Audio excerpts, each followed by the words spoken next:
Yeah, so before we build this Wither Skull farm, we're actually going to need to get some amethyst. So luckily there's one down there, and we're going to dig that out and begin this build.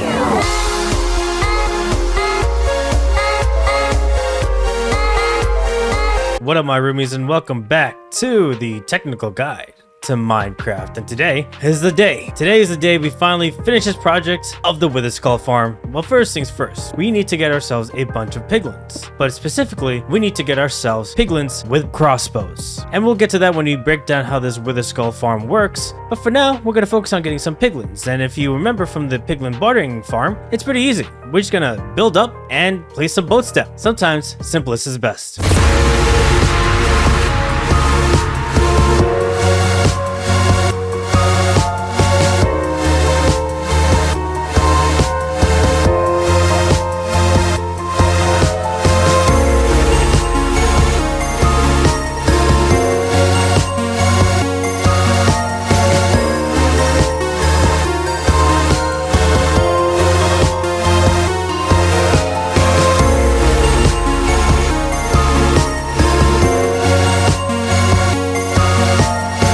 Okay, now that we got ourselves our 12 piglins, all of which has crossbows, it's time to build the area. But to understand how this farm works, welcome to KiguCorp, where safety is a concern. So first things first, and this is for people who don't use a mini-mod HUD in order to find bounding boxes, is to locate a crossroads. What a crossroads is quite literally just a crossroad. So sort of like this, where 4 paths lead into an intersection. To locate a bounding box of a crossroads, go from the center of the crossroads. Then go out to 10. So 1, 2, 3, 4, 5, 6, 7, 8, 9. And then from here on the pathway, you want to go down 5.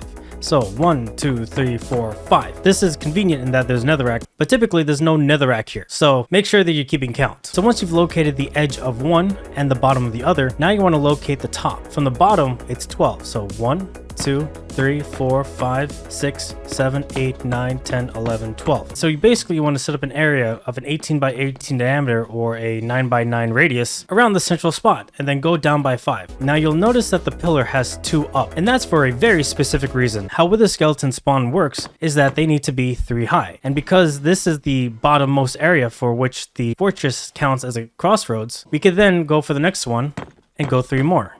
And then next one, 3 more.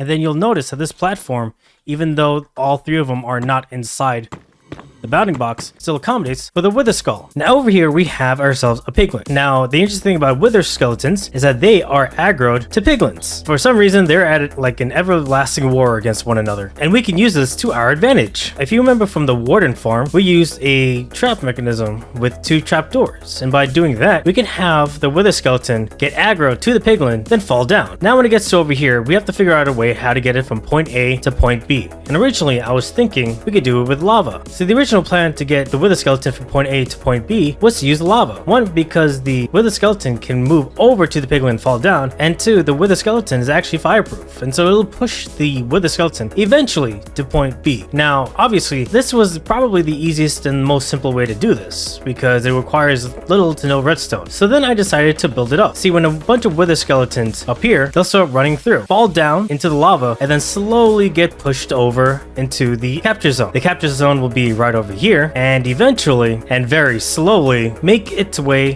down into the hole. Then from here, all we have to do now is just kill them, and then the rewards get sucked down into the chute, into these 2 double chests, into the singular double chest, which will then get first filtered for non-stackable items, which is the stone swords, which is entirely useless to us. Then destroy them, while the rest of the drops gets filtered out and stored here. The filtered items being coal, bones, and wither skulls. And as you can see, a lot of them drop at the same time, but as you could probably already tell, this is a very slow system, and because we kill them slowly, it impedes on the efficiency of the farm. See, because this isn't a spawner, there is a max capacity of 70, and if 70 wither skulls are inside the perimeter itself, no other wither skeletons are going to be spawned in. Thus the rates are going to be very low. And so it begged the question, how do we make this faster? And to answer this, we look at our shulker transport system. As explained in that episode, when a mob's hitbox interacts with the minecart's hitbox, it'll get picked up by the minecart. Then from here, it'll shoot forward until it hits an activator rail. When it hits the activator rail, it'll drop it off at the nearest flat surface, preferably a full block surface. And by doing so, we can control exactly where the wither skull is going to be dropped off. And so we have our answer over here. See, the first 2 minecarts will pick up the wither skeletons here or over here, and then drop them off either here or here. Then a second set of minecarts will go back and forth between those 4 points, then drop them off here. Now, in the previous episode when we were talking about the concrete duper, we used trap hooks and string,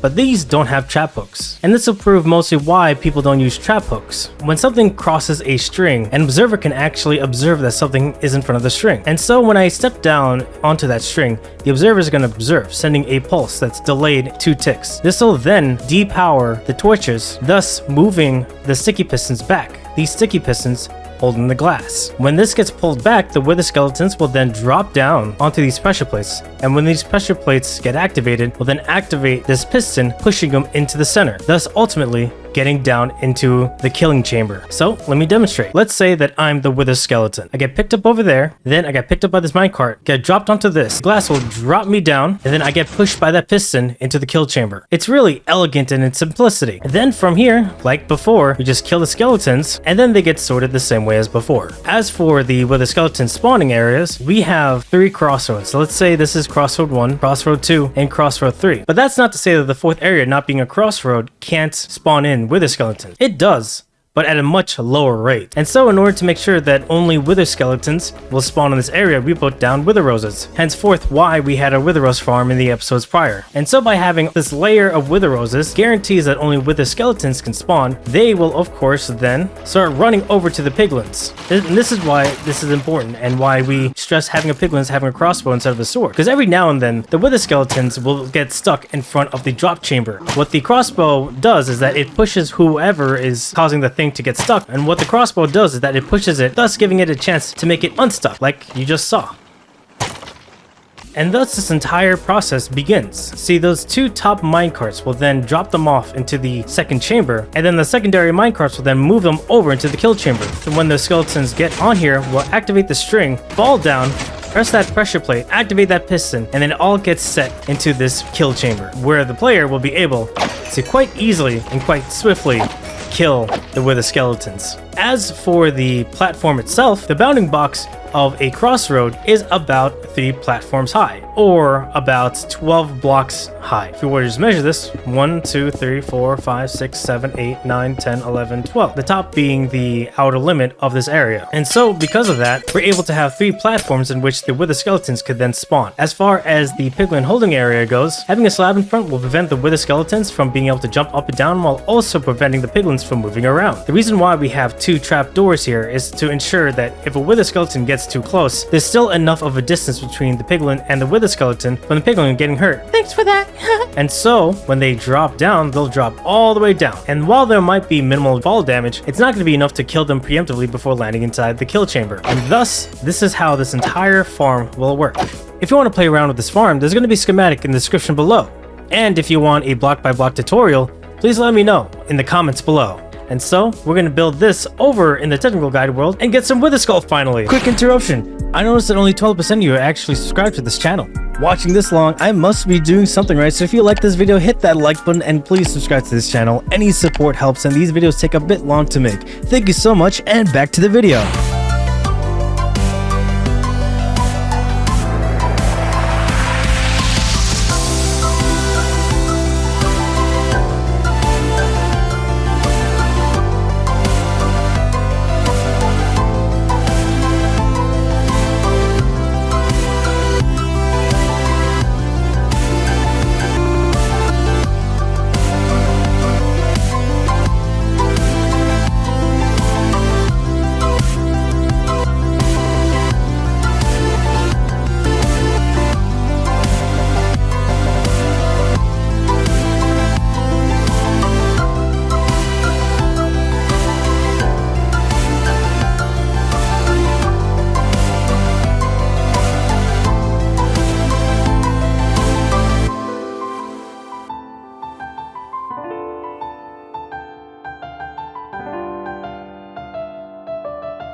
Okay, now that we finished our build, it's time to use this and go get ourselves a bunch of wither skulls to make ourselves some beacons.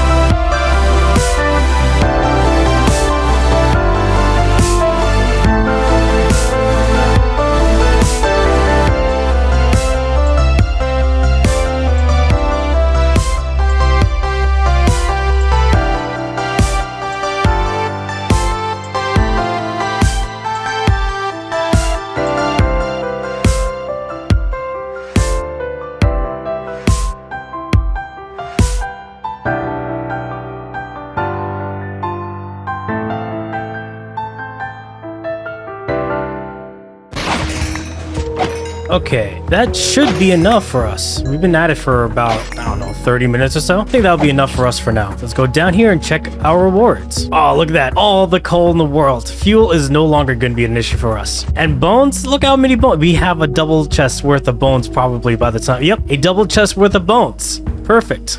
And lastly, but not leastly, we have a stack of wither skulls and some change too. And that's why I like the wither skull farm, because it eliminates two things for me. One is the fuel source. We have unlimited coal, basically. And two, we no longer have to worry ourselves when making a bone meal farm because, well, this is a very effective bone farm. And that means we don't need to make a bone meal farm because we have bones that we can convert into bone meal and store it as a bone block. And our pride and joy, the wither skulls being in our inventory, that's gonna be a lot of beacons. And with those beacons, we can finally begin work on the KiguCorp storage warehouse.